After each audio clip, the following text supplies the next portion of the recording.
आइए दोस्तों, हम चलते हैं @दिशा एकेडमी में।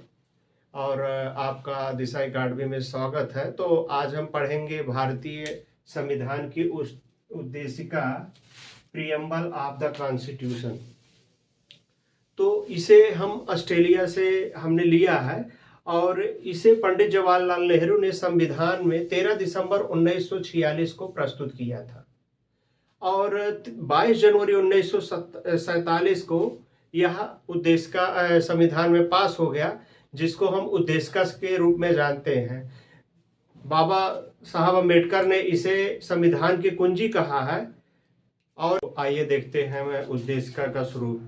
तो उद्देशिका के स्वरूप में जैसे हम स्टार्ट करते हैं कि हम भारत के लोग, अर्थात we the people of India, हम भारत के लोग भारत को एक संपूर्ण प्रभुत्व संपन्न माने सार्वभौमिक होता है, समाजवादी, पंथ निरपेक्ष, लोकतंत्रात्मक गणराज्य बनाने के लिए तथा उसके समस्त नागरिकों को सामाजिक, आर्थिक, राजनीतिक, न्याय, विचार, अभिव्यक्ति, विश्वास, धर्म एवं उपासना की स्वतंत्रता, प्रतिष्ठा और अवसर की समानता प्राप्त करने के लिए तथा उन सब में व्यक्ति की गरिमा और राष्ट्र की एकता और अखंडता सुनिश्चित करने वाली बंधुता बढ़ाने के लिए दृढ़ संकल्प होकर अपनी इस संविधान सभा में आज की तारीख 26 जनवरी 1949 मित मार्गशीर्ष शुक्ल सप्तमी संवत 2006 विक्रमी को एतद द्वारा इस संविधान सभा को अंगीकृत एवं अधिनियमित करते हैं। तो इसमें देखने वाली बात जो है, एग्जाम वाली बात है, तो इसमें जैसे पूछते हैं कि हम भारत के लोग, ये कहाँ से लिया गया था, तो ये ऑस्ट्रेलिया से लिया गया था। और इसमें जो क्वेश्चन है तो इससे पूछता है, सीधे क्रम पूछता है, संपूर्ण प्रभुत्व संपन्न समाजवादी पंथ निरपेक्ष लोकतांत्रिक गणराज्य बनाने के लिए उसके समस्त नागरिकों को सामाजिक, आर्थिक एवं राजनीतिक, न्याय, विचार, अभिव्यक्ति, विश्वास एवं धर्म उपासना की स्वतंत्रता, प्रतिष्ठा और अवसर की समानता, ये इससे क्रम को पूछता है। उसके बाद राष्ट्र की गरिमा क्या है, कि उन सब व्यक्तियों की गरिमा की बात करता है। तो गरिमा और राष्ट्र की एकता किसमें बात की गई है, उद्देशिका में बात की गई है। उसके बाद अखंडता भी इसमें बात की गई है, तो ये सुनिश्चित करने वाली बंधुता। इसके बाद पूछता है कि ये कब लागू हुआ था, तो 26 नवंबर 1949 को लागू हुआ था।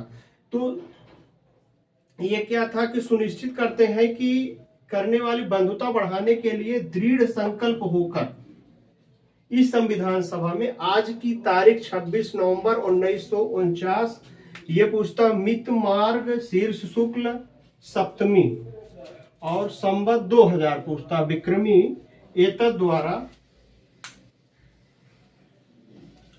स्वीकृत करते हैं। इसमें संविधान सभा को अंगीकृत, अधिनियमित एवं आत्मसमर्पित करते हैं।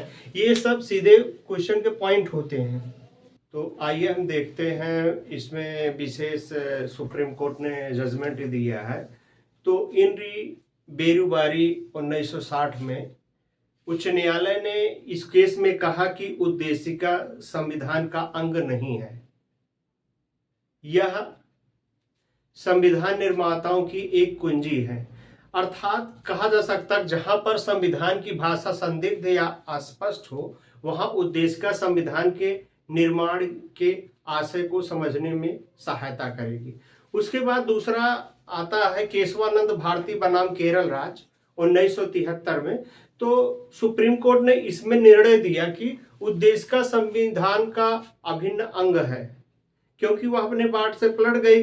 पहले इन बेरुबारी समिति में 1960 में उसने कहा कि संविधान उद्देशिका संविधान का अंग नहीं है, लेकिन केशवानंद भारती बनाम केरल राज्य 1973 में सुप्रीम कोर्ट ने अपने पूर्व निर्णय को पलट दिया।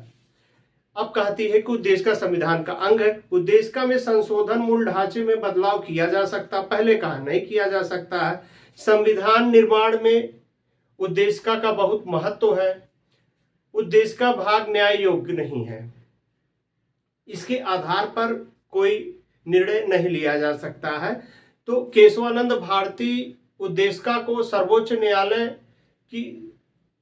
न्यायालय शासन की शक्ति माना जाता है। तो उसमें देखते हैं, इसमें जो क्वेश्चन आने वाला है कि इन रिबेरू बारी समिति, ये पूछा गया क्वेश्चन है, कब आया ये? 1960 में आया। सुप्रीम कोर्ट ने इसमें जजमेंट दिया कि उद्देशिका संविधान का अंग नहीं है। फिर कहा यह संविधान निर्माताओं के विचार जानने की कुंजी है। और दूसरे में कहा कि संविधान निर्माण के आशय को समझने की कुंजी है। फिर केशवानंद भारती बनाम केरल राज्य में, फिर यहाँ पे केशवानंद भारती अपने विचार से पलट जाती है और कहती है कि उद्देशिका संविधान का अभिन्न अंग है। ये पूछा जाता है कि किस निर्णय में सुप्रीम कोर्ट ने कहा है कि संविधान का अभिन्न अंग माना गया उद्देशिका को। तो ये माना गया केशवानंद भारती केरल राज्य में 1973 में, ये 1973 में आया था।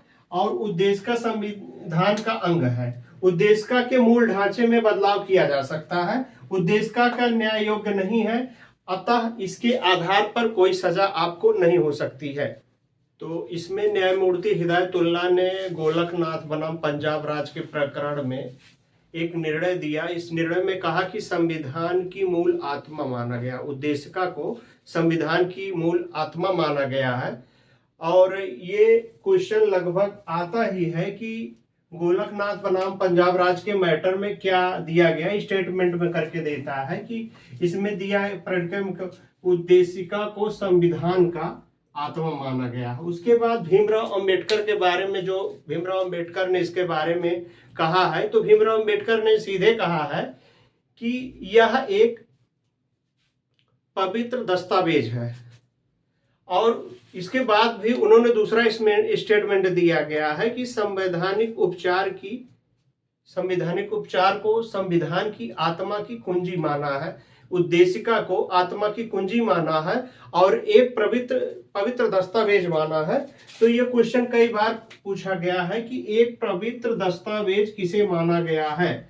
तो ये उद्देशिका को माना गया। उद्देशिका का संविधान की आत्मा अंबेडकर ने माना है। तो इस तरीके से हम 42वां संविधान संशोधन 1976 देखते हैं।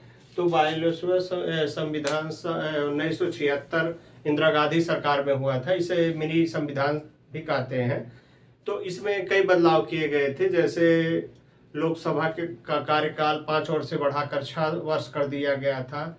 राष्ट्रपति की शक्ति को कम कर दिया गया था और उद्देशिका में बदलाव किया गया था। जैसे उद्देशिका में क्या था, समाजवादी और पंथ निरपेक्ष, ये शब्द जो ये जोड़ा गया था, ये प्रथम पैरा में था और अखंडता शब्द 6ठे पैरा में था। इसका होता है फार्मूला सपा। सपा इस समय जो उत्तर प्रदेश में दूसरे नंबर की पार्टी है। तो इस संविधान संशोधन में आप रख लीजिए, याद रखिएगा कि सिर्फ सपा याद कीजिएगा। तो सपा का क्या हुआ कि समाजवादी हो गया, पंथ निरपेक्ष हो गया और अखंडता शब्द इसमें जुड़ गया। तो इस तरीके से ये क्वेश्चन कई बार पूछा गया है। और केसी मुंशी प्रस्ताव जी ने इसे उद्देशिका को जन्म कुंडली माना है। केसी मुंशी प्रस्ताव जो केसी मुंशी जी थे, तो इसकी प्रस्तावना को जन्म कुंडली माना है। और संप्रभुत्व प्रजातांत्रिक गणराज्य को कुंडली माना इन्होंने। तो संप्रभुता हो गया, प्रजातांत्रिक गणराज्य को के मुंशी ने कुंजी माना है। भारतीय संविधान के उद्देश्यों का प्रतिबिंब भी माना है। इसे भारतीय संविधान के उद्देश्यों का प्रतिबिंब भी माना है। इसके बाद इसमें कुछ शब्दांश जिसके अर्थ है, जैसे है हम भारत के लोग, अर्थात भारत की जनता है। संपूर्ण प्रभुत्व संपन्न, तीनों का अर्थ है भारत आंतरिक एवं बाह्य मामलों में पूर्ण रूप से स्वतंत्र है। वो स्वतंत्र निर्णय ले सकता है, यहाँ के बाहरी मामलों में कोई निर्णय नहीं ले सकता है। हमारी उद्देशिका में न्याय 3 प्रकार की है और स्वतंत्रता 5 प्रकार की है और समानता 2 प्रकार की है। तो इससे यूपीपीसीएस या वनडे एग्जामों में ज्यादातर क्वेश्चन पूछे गए हैं, इसलिए ये शब्दावलियां हैं। तो जैसे न्याय क्या है? न्याय है सामाजिक होना चाहिए, आर्थिक होना चाहिए और राजनैतिक न्याय होना चाहिए। स्वतंत्रता 5 है, संपूर्ण प्रभुत्व, समाजवादी, पंथ निरपेक्ष, लोकतंत्रात्मक और गणराज्य। और समानता जो हो प्रतिष्ठा और अवसर की, दो की समानता होती है। तो इसमें जैसे आप देख लीजिए इस तरीके से, तो न्याय कितने हो देश का में? 3 न्याय है। न्याय में कौन है? सामाजिक है, आर्थिक है और राजनैतिक है, जो केंद्र स्वतंत्र करती। और स्वतंत्रता क्या है?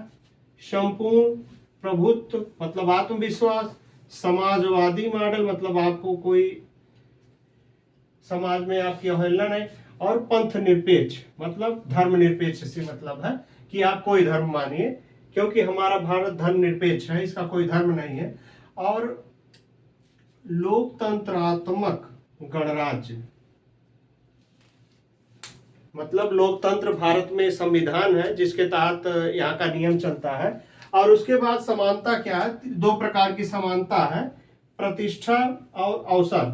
2 तरीके समानता, प्रतिष्ठा और अवसर की समानता होती है। इस तरीके से हमारा यह उद्देश्य का खत्म होता है। जय हिंद, जय भारत। कृपया अब आप सभी लोग लाइव एवं सब्सक्राइब